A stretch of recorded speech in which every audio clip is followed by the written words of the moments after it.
Señor, tú me escudriñas y me conoces. No se te oculta nada de mi ser, ya me siente o me levante. Tú lo sabes y de lejos te das cuenta de lo mío. Ya camine, ya me acueste, tú lo adviertes. Ya conoces mis caminos. No ha salido la palabra de mi boca y ya tú, oh Yahvé, lo sabes todo. Hacemos nuestra oración poniéndonos una vez más en las manos de Dios, que es un Dios amoroso, que nos ama, que nos quiere. Y entendemos que por esa seguridad de que Dios es así, que Dios es un Padre bueno, tenemos en el fondo del alma una profunda alegría, que vivimos dentro de esa convicción, más allá de las idas y venidas de las circunstancias de la vida. Alegría profunda del cristiano, que sale del conocimiento de ese Dios bueno. Una vez le preguntaron a Jesús, le dijeron a Jesús, Maestro bueno. Y Jesús dijo, ¿por qué me decís bueno? Solo Dios es bueno. Obviamente que Jesús era bueno, ¿no? Pero quería aprovechar para enseñar que Dios es bueno. Entonces lo intuimos de modo natural, que Dios es bueno por la creación tan fantástica, el universo tan bonito, tan ordenado, que siempre nos sorprende, no nos acostumbramos nunca, siempre te sorprende el cielo estrellado en una noche, o el mar, o un amanecer, o un paisaje montañoso. Pero además la Sagrada Biblia, la Sagrada Escritura, nos lo confirma, sobre todo con el Nuevo Testamento.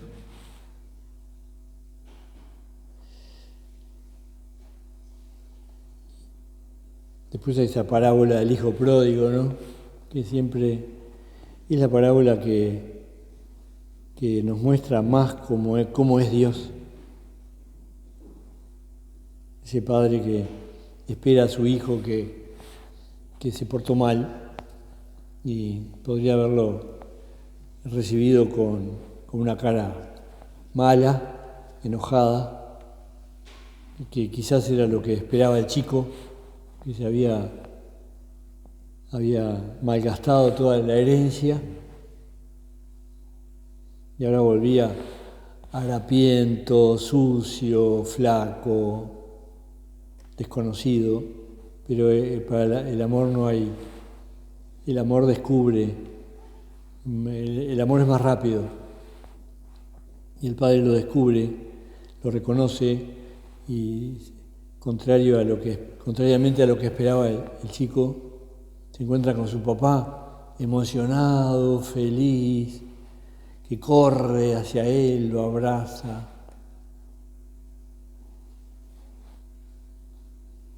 Nos pinta cómo es Dios, cómo es el amor de Dios, es así.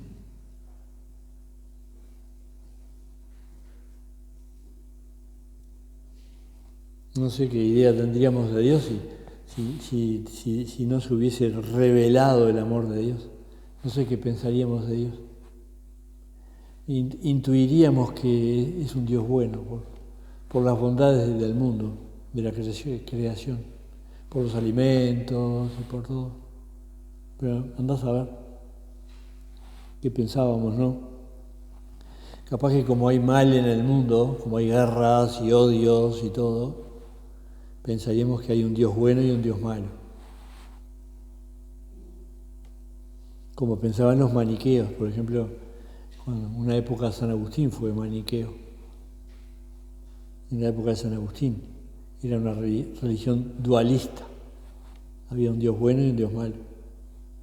Nosotros sabemos, el mal es evidente, ¿no?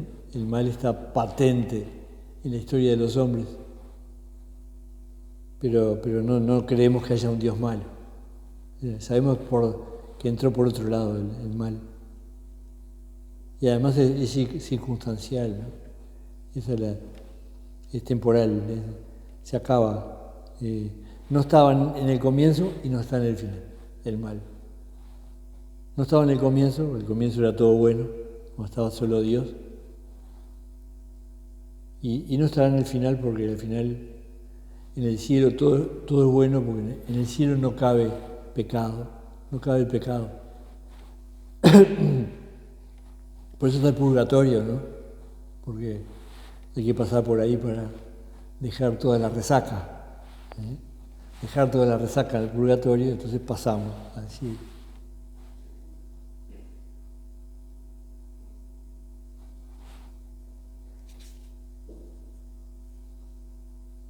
Tanto nos amó que nos creó para hacernos hijos suyos. Increíble el amor de Dios. Un amor absolutamente generoso, ¿no? Que corrió el riesgo de la libertad, ¿no? Que corre el riesgo de la libertad, que sabía que si te hacía la libertad iba a pasar lo que iba a pasar, que iba a aparecer el mal. Corrió el riesgo de la libertad para los que dijéramos que sí a su amor, nos pudiera llevar al cielo con él, ¿no?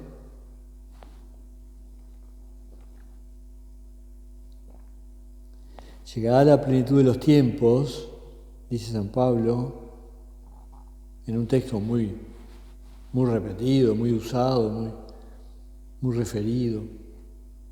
Llegada la plenitud de los tiempos, envió Dios a su Hijo, nacido de mujer, para que recibiéramos la adopción. Para que recibiéramos la adopción, quiere decir para que llegáramos a ser hijos de Dios. La adopción esa muy particular de los hijos de Dios que se nos da en el bautismo.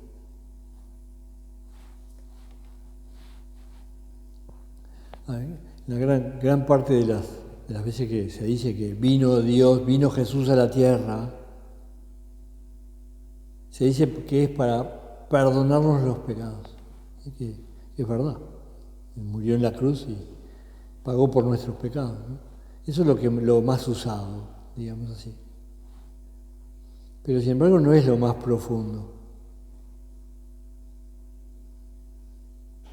Porque precisamente por el perdón de los pecados somos hechos hijos de Dios. Y lo que queda es que somos hijos de Dios. El perdón de los pecados es un hecho así, ¡pum! Se perdonó los pecados. Chao. Ya no existen más. Se perdonaron. ¿Y qué es lo que queda? La filiación divina.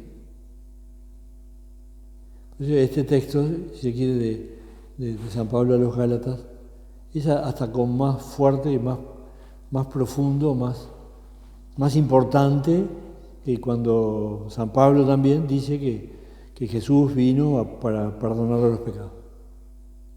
Que también es verdad, pero ese es un hecho así, un hecho fundamental, pero es un hecho puntual, si se quiere, ¿no? Nos perdonó los pecados. ¡Pum! ¿Y qué queda? Y quedamos con los pecados perdonados y por eso cuando se nos concede la gracia del bautismo, pasamos a ser hijos de Dios. Como dice San Pablo acá, para recibir la adopción.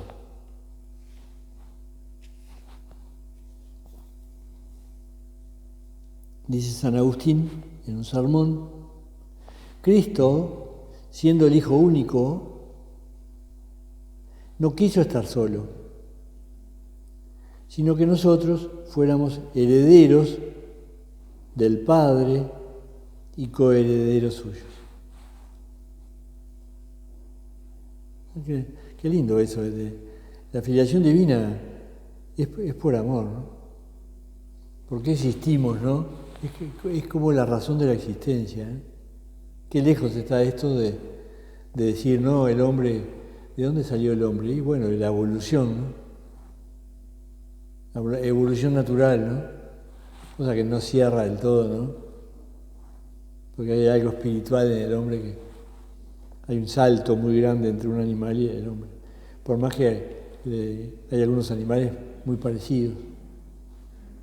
Sobre todo a los varones, ¿no? Cuando vamos al zoológico, nos ponemos delante del chimpancé y decimos, ¿qué haces, pariente? ¿Eh? Somos muy parecidos, ¿no? Llama, te da gracia o te da un poco de chucho, ¿no? La semejanza, pero a la vez hay un salto enorme, ¿no?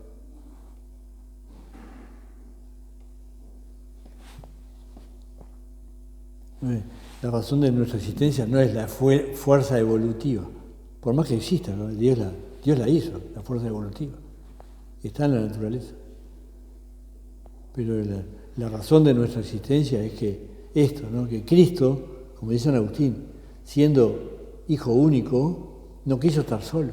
Es como a veces te encontrás chicos o chicas que te dicen, sí, yo soy hija única, ay, me hubiera encantado tener más hermanos, ¿no? Ese sentimiento tan humano, ¿no? O los padres que tienen un hijo solo quisieran tener más. Intentamos, pero no pudimos, ¿no? Tuvimos un hijo solo. Nos hubiera gustado tener muchos. Y Dios, que tenía un hijo solo, también quiso tener más hijos. Pero como Dios es todopoderoso,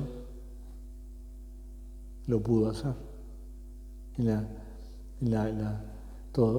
Hizo la creación, se tomó los millones y miles de millones de años para llegar a esta época, y entonces vino el ser humano a la tierra y después de llegar a la plenitud de los tiempos envió Dios a su Hijo para que recibiéramos la adopción. Y somos hermanos de Jesús. Y San Pablo le dice, Jesús es primogénito entre muchos hermanos. Primogénito entre muchos hermanos. La epístola a los romanos. Primogénito. Él está engendrado desde la eternidad, junto al Padre. Misterio impresionante. Que es del cristianismo. Que en cambio los judíos no lo aceptan. Por lo menos no aceptan que Jesús sea el Hijo de Dios. Y los musulmanes menos, ¿no? Los musulmanes menos. En el Corán tienen a Jesús muy alto, casi más alto que Mahoma, o más, porque dicen que Jesús fue concebido de manera virginal. Y después que murió y resucitó, dice el Corán, que vive. Eso no lo dice de Mahoma. Y de María dice que es la única mujer que se dice su nombre en el Corán. Y tiene una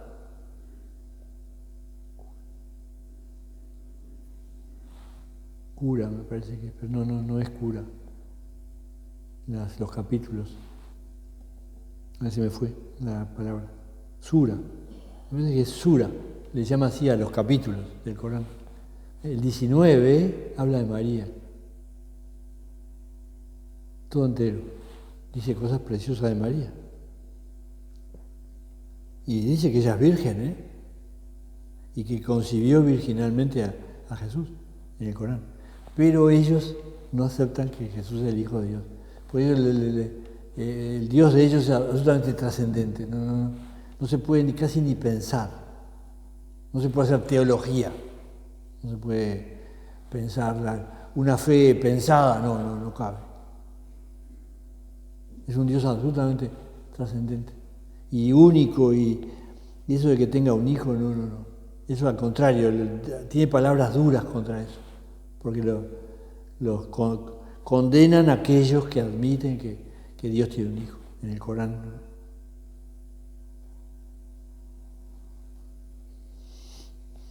Qué diferente el Dios nuestro.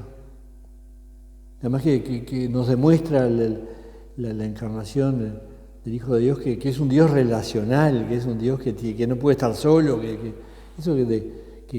hay una frase del siglo III de la historia de la Iglesia, de un padre de la Iglesia que dice: Dios es un solo Dios, pero no es un Dios solo, es una especie de juego de palabras.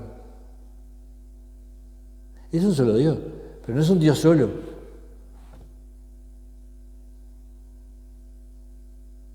Que nosotros creemos en un solo Dios, que es Dios Padre, es decir, Dios Padre, ¿no? Es el único Dios. Dios Padre, pero el único Dios tiene un Hijo, eternamente. Y no hay problema con la divinidad del Hijo, como vamos a ver en las clases de teología. Hubo gente que decía en los primeros siglos que Jesús era Dios de segunda, no es Dios como Dios. Es divino, pero no tanto como el otro Dios, ¿no? Nosotros creemos que Jesús es tan Dios como el Padre, pero el Padre es el origen de todo, el único Dios, incluso del Hijo, lo engendra, ¿no?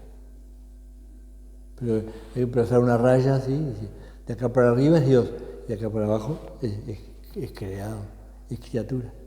No hay problema con la divinidad.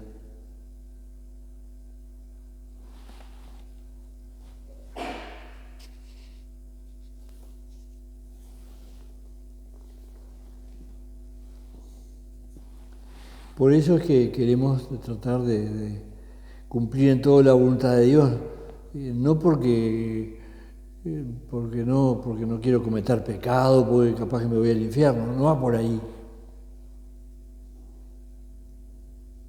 Queremos hacer las cosas bien para que Dios esté contento, que es nuestro Padre amoroso, porque nos da mucha pena ponerlo triste. Esos son nuestros pecaditos, ¿no? Ni siquiera un pecado venial. Yo no quiero cometer ni un pecado venial. Después los cometo, porque soy pecador. Por el desorden, por la ansiedad, por el pereza, por lo que sea. Pero no quiero, por eso pido perdón, ¿no? Por eso el acto de contrición. Los actos de contrición. En la vida de nuestro Padre, que decía que a las 9 de la mañana ya había dicho muchas veces: perdón, perdón, Señor, perdón, perdón. ¿Cómo? Uno decía: pero ¿cómo? ¿Cómo puede ser que nuestro Padre, que era santo, a las 9 de la mañana ya había dicho muchas veces perdón? Y sí, porque somos así, porque fallamos, porque me pongo a rezar un acordado y a la tercera palabra ya me distraje. Esas cosas. Porque nuestro Padre, que amaba tanto el tiempo de la noche, que va desde el examen de la noche hasta la misa del día siguiente, para estar con Dios y no tener otros pensamientos que esos. Cuando se distraía, le pedía perdón a Dios. Se lleva la cabeza mañana va a venir no sé quién a verme, por ejemplo, suponete, ¿no? Que nuestro Padre le pasara eso. Mañana, ¿quién era el que me iba a venir a visitar mañana? Ay, perdón, Señor, ya me distraje. Pero que queremos en todo cumplir la voluntad de Dios, hasta las cosas más pequeñas, porque nos da pena fallarle a un Dios tan bueno. Y en eso nos parecemos mucho a Jesús. Porque Jesús era así. Decía Jesús: mi alimento es hacer la voluntad de Dios que me ha enviado y llevar a cabo su obra. Nosotros esto en casa lo podemos decir así, con todas las letras. Porque nuestro alimento, el sentido de nuestra vida es cumplir la voluntad de Dios, que para nosotros es santificarnos en medio del mundo.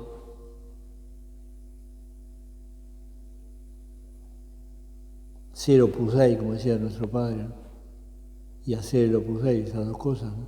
Ser Opus Dei quiere decir todo, el espíritu de casa, la vida de oración, presencia de Dios, considerar la filiación divina, trabajar, alegría, actos de contrición, acciones de gracias, eso. Aprovechar el tiempo, a muerte, estar contentos. Otra cosa no busco, dice Forja, otra cosa no busco, solo quiero tu agrado y tu gloria. Y después, otra cosa no busco y después me preocupo si quedé bien, si quedé mal, si me pongo contento, si quedé bien, si me pongo triste, si quedé mal. Entonces uno dice, ay Señor, ya estoy otra vez, ¿quién me curará, no? Ya está otra vez el orgullo ahí metido que nos hace, que nos saca de ese amor sereno a la voluntad de Dios y buscar solo su agrado, ¿no? Porque cuando buscamos el quedar bien, todo eso ya nos apartamos de Cristo, ¿no? Ya Jesús no es así. Jesús no falló. Jesús era uno de nosotros en todo, pero no falló. Jesús no tenía que hacer acto de contrición como nosotros. Impresionante, por eso era nuestro maestro. Qué libertad. Además, qué libertad tenía Jesús, ¿no? Él, siendo Dios, vino a la tierra y sí, nació pobre, no importaba nada, ¿no?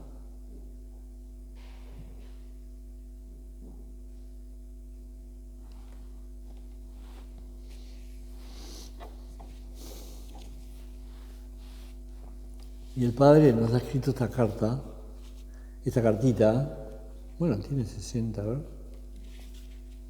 65 páginas, 65 carillas. Es un cuadernito, ¿no? Te la lees en un rato, ¿no? Es muy fácil de leer. Es lindísima. Es lindísima. Es súper sencilla y empieza un poco, explica la obra. Primero empieza por el fundamento, ¿no? La oración, la filiación divina, santificar el trabajo, las cosas generales nuestras, ¿no? Y después empieza a hablar de los numerarios, de los supernumerarios, de los sacerdotes agregados, de las numerarias auxiliares, y le dedica a cada uno unas páginas. Lindísima la carta. Además que es bien como es el Padre que tenemos ahora, que no sobra una palabra, no sobra una letra, todo perfecto. Hay que leerlo despacito, ¿no? Porque el Padre es muy inteligente, el Padre que tenemos ahora. Es una explicación del Opus Dei esto fabulosa. Hay que leerla despacio, ¿no? Empieza por los fundamentos, ¿no? Bueno, y obviamente la filiación divina no puede estar lejos. Esta apenas empieza, el número 3. Y dice, empieza la carta diciendo, queridísimos, con el centenario de la obra en el horizonte, ya que estamos en el 2020 y en el 2028 serán 100 años de la obra. O sea que ya está el Padre pensando, ¿no?, que se viene el centenario. Así empieza.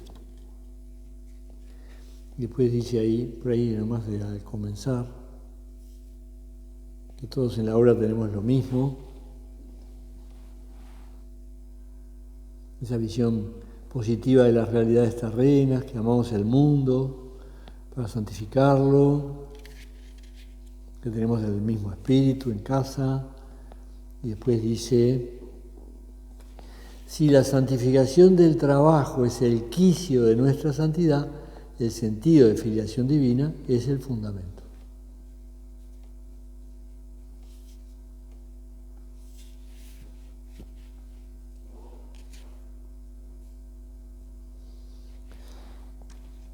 Una vez nuestro padre, ya le habrás escuchado este cuento, ¿no? Nuestro padre era muy ubicado, nuestro padre, ¿no? Era humilde. Era el padre, ¿no? Pero, por ejemplo, cuando hacía un retiro, estaba ahí como uno más. Y encalladito, haciendo el retiro. Y un hijo suyo, sacerdote, predicando. Y una vez estaba predicando un sacerdote bastante joven y estaba hablando de esto y de la vida interior. Estaba nuestro padre, don Álvaro, don Javier, Y después otros, ¿no? Serían como 20, no había pandemia, o sea que estaban todos más normales y sin máscaras, ¿no? Y este que estaba predicando dijo, no, porque el fundamento, está hablando de la oración, diciendo que la oración es muy importante, y dice, la oración es el fundamento de la vida espiritual. Y nuestro padre saltó, porque nuestro padre que era muy humildito, pero era español, ¿no? Español y de Aragón, del norte, ¿no? Y entonces saltó, pero sí, esas reacciones absolutamente espontáneas, ¿no? Y la rapidez, ¿no? Rapidez de los españoles. Y estaba tranquilo nuestro padre escuchando, haciendo sus retiros, ¿no? Cuando dijo, no, el fundamento de la espiritualidad del poder es la oración. No, hijo mío. ¡Puf! Habló así en voz alta, ¿no? No, hijo mío. No, el fundamento de la vida espiritual es la filiación divina. Esas cosas absolutamente vitales, ¿no? De la vida interior nuestra, ¿no?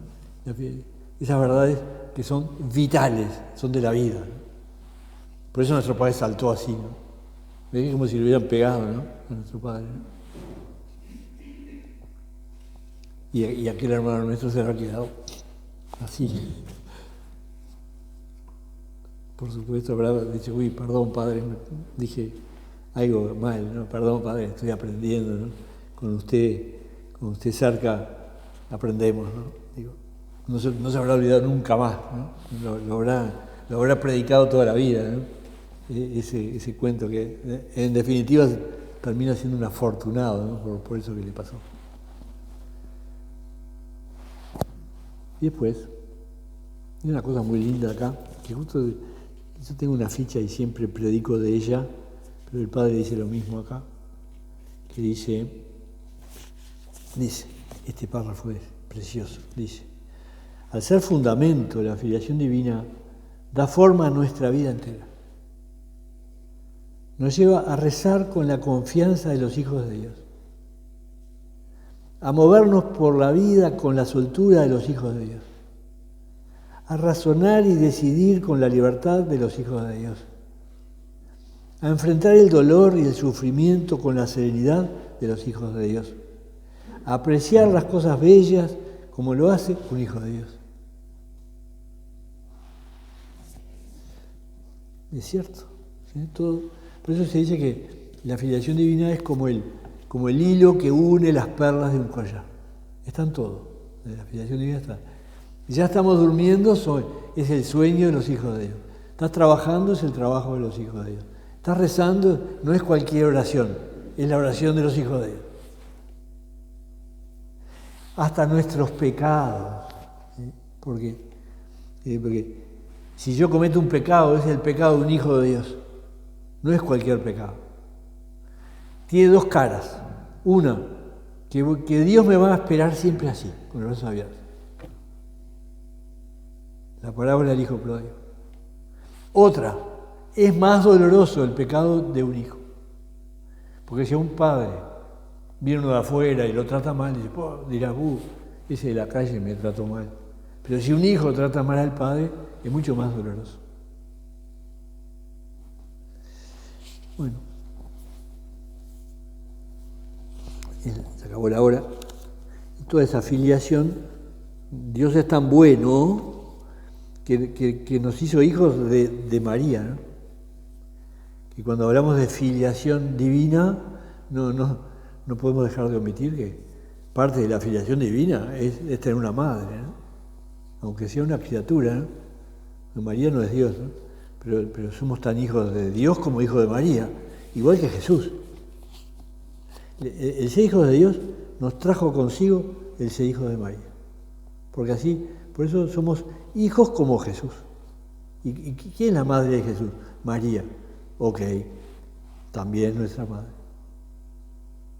Y queremos a Dios Padre y queremos a María como madre nuestra. Y tenemos que estar muy agradecidos por ese fundamento de nuestra vida espiritual.